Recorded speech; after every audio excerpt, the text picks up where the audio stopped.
তোমার দু চোখ যে সাজালো চাঁদেরই কাছ থেকে কিছুটা হাসি এনে তোমার আঁচল যে রাঙালো তার কাছে একটাই প্রশ্ন তোমায় কেন সে ভালোবাসার ছিল না আকাশের নীল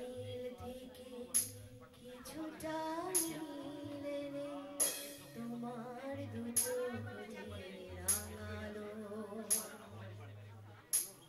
মেয়ের কাছ থেকে কিছুটা হাসি এনে তোমার অচল যে রাঙালো তার কাছে একটাই প্রশ্ন